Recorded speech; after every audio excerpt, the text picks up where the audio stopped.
Our next milestone is going to give us a few new goodies to play with. On the Industrial Manufacturing tab, we're going to receive the manufacturer and the truck, as well as some advanced components like the computer, modular engine, and adaptive control unit. So let's go ahead and select the milestone. We'll put in everything that we need in order to unlock it, and I suspect that what we are going to be producing is going to require the confluence of a couple different types of materials and multiple assembly lines with different resource requirements. So it's going to be quite interesting and potentially quite complicated.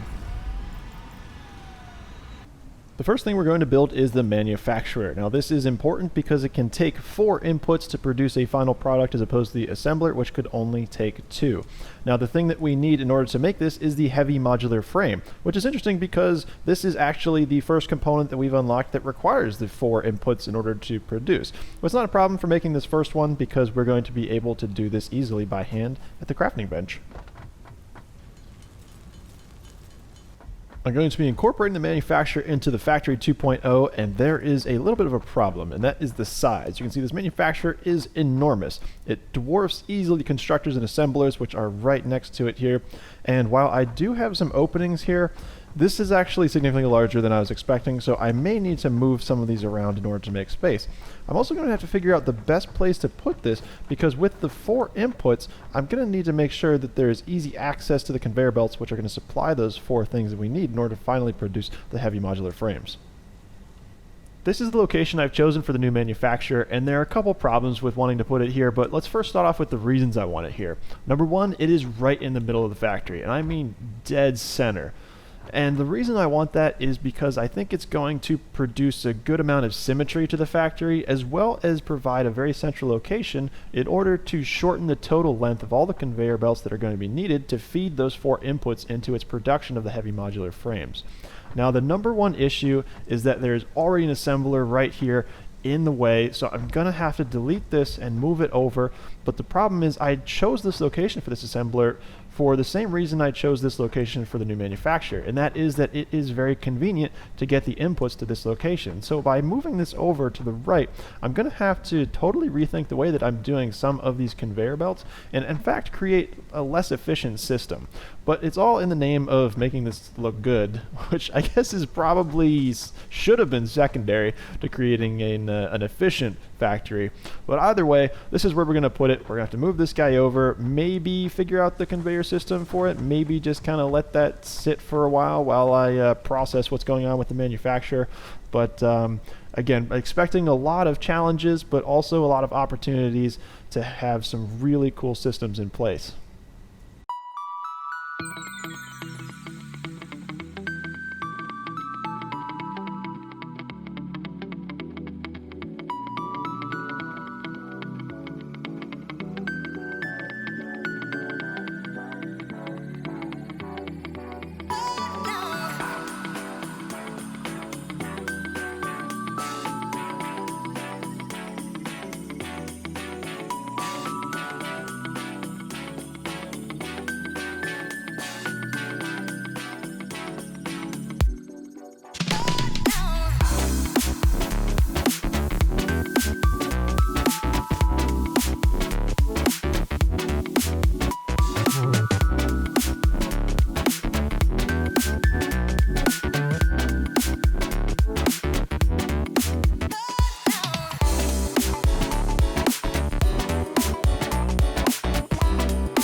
Well, that actually went a lot more smoothly than I was expecting. It's actually insane. I don't know how that's possible. I'm almost at a loss for words. So you can see we have all 4 of the inputs ready to go. We've got the modular frames, we got the encased steel beams, the screws, and the steel pipes. Now you can see the edit that I had to make early on was that we were kind of stuck with the level that we need the steel pipes to come in, because as I mentioned in an earlier episode, I am only using the elevators to get components from one floor to the next, and as a result you can only go up to 2. You can't change by 1, so I don't want any slopes, so I had to kind of move the screws around. But it was actually a good idea because I didn't know steel pipes were going to come out there when I started doing the screws, so I don't know, it worked out for the best. But the main thing that I benefited from was, it looks like early on I did make the right decision by putting this in the middle, because you can see we're right next door to the modular frames. And since I created this this backbone network of conveyor belts that run right down the middle, I can actually pull straight off of that as they're en route to the storage units down below. So I can create this splitter right here and just pull straight from that. It's kind of like a like the blood system in an organism. You can just pull off the main arteries and veins and be supplied that way. So it's almost as though I planned this out. So we've got all the components that we needed to feed the manufacturer. You can see it's almost ready. We can throw some of these things in temporarily as as the factory starts to get everything ready and things are produced. We'll get a more steady stream of inputs, but for now we can just kind of charge this up and take a look at the animation. So I don't really know what I'm looking at. It's like, is that a loom? Well, we obviously have something. It looks like a top hat, a metal top hat being created and thrown into something else, but I don't know what it's resting on. You can see that orange like workbench. It kind of looks like fabric, so I thought it might have been like a loom, but it's doing cool stuff. I wonder what it's going to make. Now, the speed at which it does this is dependent on... Oh, we got something molten there. The speed at which it does this is dependent on how fast it's producing the item. So you can see this one takes us 30 seconds to produce each, so the animation is going to go that quickly. If we add some of these power shards in and overclock it, it will do its job much more quickly. And again, it's got weird stuff going on. Oh, did it already finish that one? It's kind of restarted the animation, so maybe what I said is inaccurate. I don't know, maybe because I overcharged it. But it looks like we have actually overstressed the power system here, and we've had our first shutdown, but that shouldn't be a problem because it may have just been a result of me trying to overclock that briefly. If charge this thing up to 200% and we're going, oh my god, this is taking 166 megawatts. Oh yeah, so if you double that, that's insane. So okay, we'll probably be okay for now, but we've got plenty of room up top to add more coal generators. So next step is going to be figuring out how to get all of these components to be fed a little bit more quickly. But we can take a look over at the back and see that we have output some heavy modular frames. So I'm going to have to tie this in to the remaining network here. But we've got a great start with this manufacturer. It's looking pretty good, and I'm excited for... Oh god, we got another shutdown. So what's going on here? Something similar. Oh well, just need some more coal generators. So I'm going to shut this guy off for now and save the electricity there, because this is a huge burden on the power grid at this facility. But like I said, awesome new toy. Gonna be great to automate future production. If we look within the manufacturer, you can see 2 new recipes that we've unlocked down at the bottom under the Space Elevator tab. These are the modular engine and adaptive control units, which I mentioned earlier. Now, the reason that I'm not going to be producing these here is that we don't actually have access to some of these oil products like the rubber and the plastic, which these guys require. So these are going to have to be produced either by hand temporarily or at a separate location that's going to be able to allow us to transport the oil products that we're producing up towards the northwest and the iron, limestone, coal, everything that we're producing here.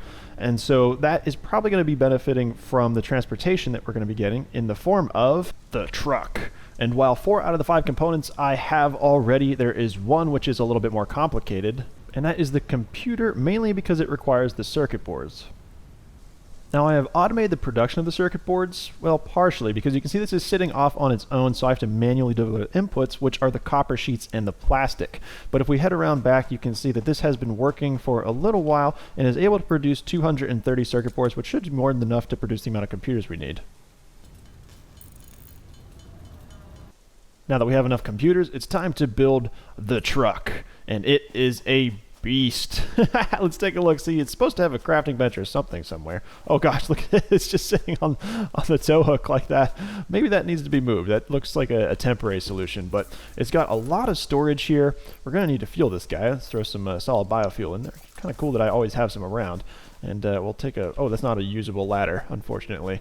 So it is definitely a beast. Where's the cockpit? Looks kind of strange. Doesn't even have a cockpit, really. I don't know. Let's hop in and see where we are. Now we're in there somewhere. So let's take this baby for a spin. It looks like it has 4-wheel steering. That's pretty cool. Let's see, maybe... Oh, no! That was quick. Well, we can see the 4-wheel steering in action. Must give this guy a pretty good turning radius, so let's see if we can flip this over. There we go. Nice. So the main benefit that this guy is going to have is that it will allow us to transport some of our materials from factory to factory over rough terrain without having to spend all the resources on a train network, which at the time we don't have access to. And it's actually got a really floaty ride. Let's see, let's try and take it over some bumps. You saw how that worked out earlier, so maybe bumps aren't the way to go. Nah, it's okay. So we've got the truck. Maybe if we figure out a way to package up the oil, we can use this guy to deliver some oil to a separate location. Because right now the only way for us to get oil from one location to the next is... Wait a second, there's water here? Oh my god. Well, that was dumb. Oh no. Oh no.